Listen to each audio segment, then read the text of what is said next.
Are you enjoying the Strange Chronicles? Would you like us to make a season 2? If so, please help us spread the word. Tell your friends, family, or anyone you think would love it.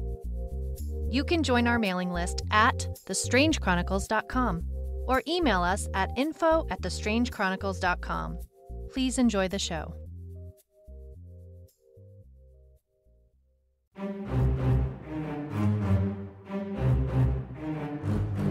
I'm Gray Cooper, private detective. According to the Department of Homeland Security, my business doesn't exist. But according to the blockchain, a government address pays my bills. The following are the recordings of my case log, for insurance purposes, you understand.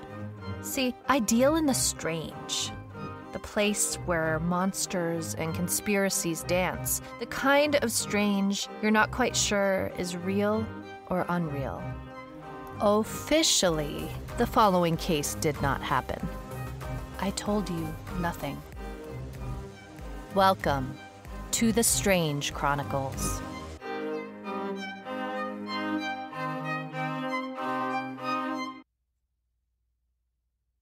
Case log 936, November 22nd, year 2052. Reports of animals turning up shredded and half-eaten in the woods of Snowland, Colorado wouldn't be enough to make the local news blink. Like a rabbit with missing eyes and entrails stretched over a mile, or the poor coyote completely dehydrated of blood with so many bite marks the vet lost count at 150. That could have stayed under the radar, but when the local city councilman, Jerry Ravenberry, turned up dead just beyond the fence of his own backyard, that did make the news. His missing limbs and large claw marks streaked across his face and chest, well, let's just say that part did not make the news. In fact, it's been redacted from my case file.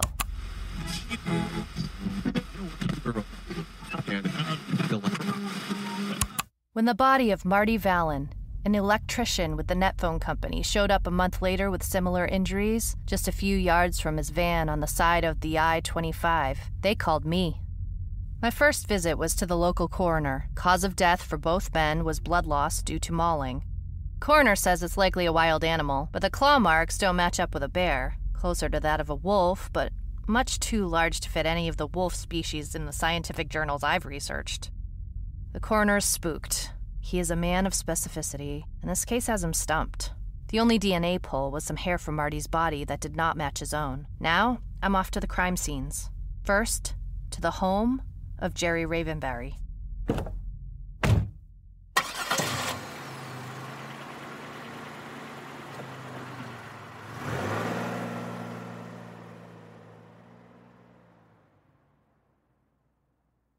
Jerry was a local city councilman with a decent reputation. His biggest contribution to the community so far was adding a new HVAC system to the elementary school. He lived with his wife Adele and 2 young daughters, Kara and Bibi.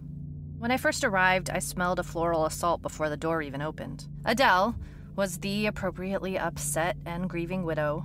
Notable was the overdose of perfume she bathed herself in. Bibi was drawing a picture of a dog. Sylvester, I was told. He ran off about a month before Jerry died. Otherwise, the house seemed sad and wilted, as one would expect it to be.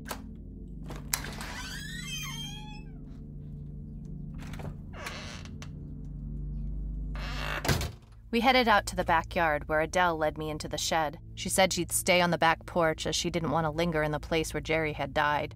She did direct me to the trees beyond the fence where he was found. First, I took a look around in the shed, mostly garden tools. A large pile of chains at the back grabbed my interest. Upon examination, I found a tuft of fur, maybe Sylvester's. I grabbed a tweezer and a bag from my jacket and sacked it for later. I made my way out to the trees where Jerry was found. Stains of dark blood remained, and I could see why Adele chose to stay back. I looked out beyond the trees to see what would have been Jerry's last view, a densely wooded area full of wild animals. Something that night caught him outside the safety of his fence. Why did he come out here? Was it a noise? When I get back to Adele, I ask her. She supposes he thought maybe Sylvester was back, but thinks perhaps a bear got him instead. I ask her about the chains in the shed. She shrugs it off as mountain living. Chains often help with equipment in the snow. I'll let it go for now, because I'd like to make it out to the home of victim number 2, Marty Vallon. When I ask Adele if she knew Marty, She shudders and then shakes her head no.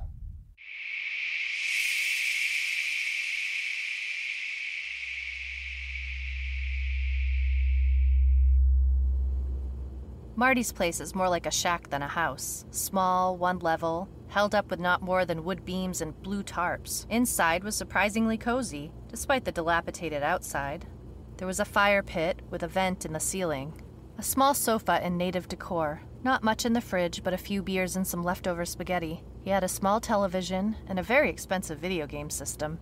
I powered it up. As I scrolled the countless games, I got no specific read on taste and had to overcome the urge to start up a game of Slayer before I continued on with my investigation. Some electrical equipment sat on the small table by the door, and a photo of Marty and an older woman standing outside in the summer, likely his mother. There was a sadness about Marty, not much here to define him, and not many to miss him.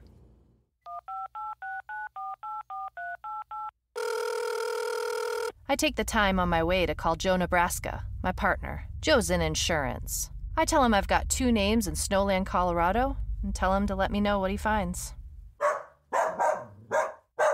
Today, I went to the animal control to check on the animal deaths that had been turning up before the murders. Found out the town's only animal control officer is in the hospital, bit by what he claims was a werewolf.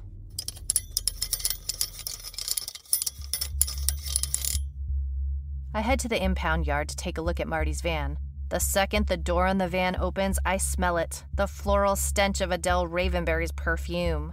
I look around the relatively neat van, pop the glove compartment, find a car manual and some ketchup packets. I sit down in the back, scanning the ceiling and the back door. Only when I peek under the seats do I see red.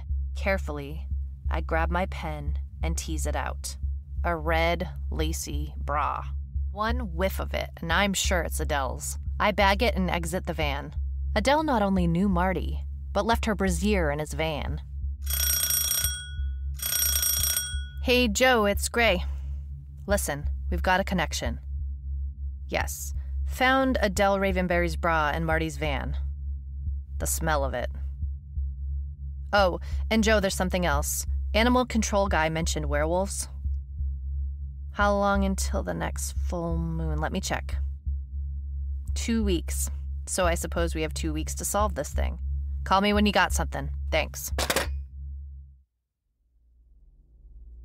It has been 2 weeks. That is a long time for no progress on a case. I'm not the type of dame to take a rest. When I'm on the case, I'm either sleuthing leads or breaking necks. 2 weeks of conversation gets old. I don't have time for old. More talks with the family, with the coroner, and no new evidence. This private dick is not happy. But finally, we have arrived at the full moon. Time to take a bite out of these werewolf shenanigans.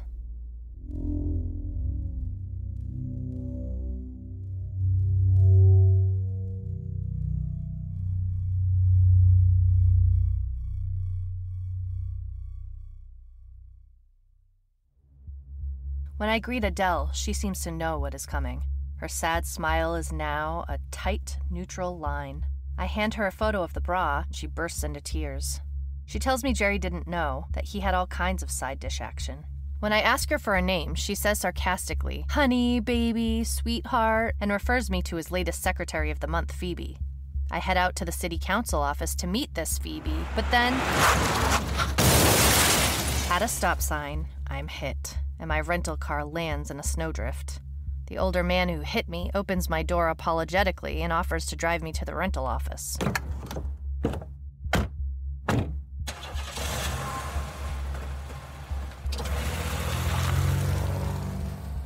Victor Bond.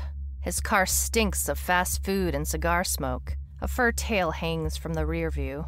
I notice some flyers on the back seat with a photo of a wolf. He tells me Snowland is famous for their werewolf folk. He never goes out on a full moon, and he leans in too close to tell me about the murders in town. My hand tightens on the pistol inside my coat pocket. I'm relieved when we pull into the rental parking lot. They have me wait 30 minutes for a return car. Apparently, they don't keep a very full lot out here. Joe calls, lets me know that Adele is set to receive a full Bitcoin life insurance payout. It's nearly 7 p.m. and the city offices will be closed. I head back to the motel.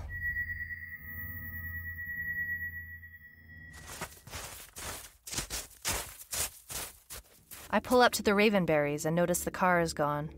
I knock and then try the door to find it locked as well.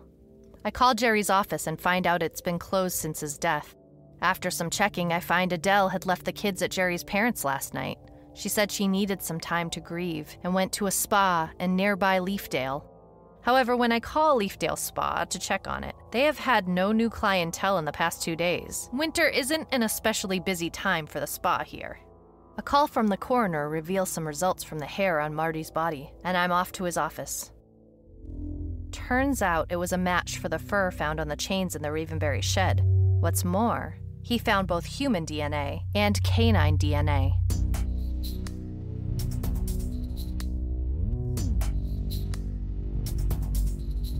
Was Adele Ravenberry our suspect all along?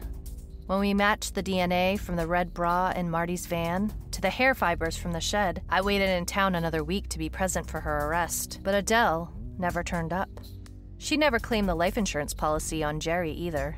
Only ever found some wolf prints in the backyard. Best I can say about this case is that Adele had used the shed on full moons to protect people from herself, but somehow escaped the night Jerry died. Or maybe he let her out. Her feelings toward her husband did not save his life. Marty? I don't know. I'd speculate his death was an accident. Didn't get her to her cage in time to spare him her animal instincts. Snowland Animal Control reports more animal deaths in town, but no new murders. Someone has been putting up flyers in town warning of the Snowland werewolf, telling the locals to stay home on a full moon. Joe Nebraska is not convinced. He says he is waiting for the call and will be oh so happy to let me know when the insurance payment hits the ledger. Okay, Joe. Okay.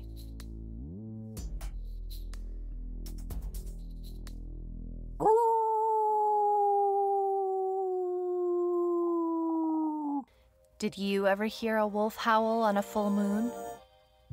The truth is, when the moon is full, emergency rooms are busier, and people certainly go a little mad. Strange things happen when the moon pulls the tides. The tides move water, and we humans are mostly made of water. Can the moon make us change too? Can we become savage? What happens when the moon moves you into calling out for it? The reflection of the sun, the moon is a symbol of our smallness.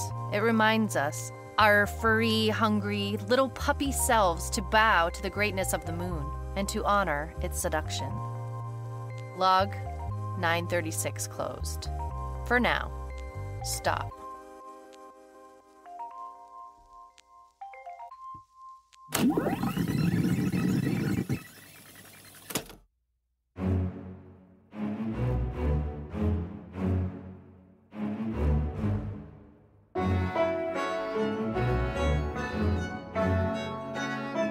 This has been an episode of The Strange Chronicles, a fiction podcast. You can follow us on Instagram at The Strange Chronicles Podcast, or email us at info@thestrangechronicles.com. This has been a Kings of Content production. Thank you for listening.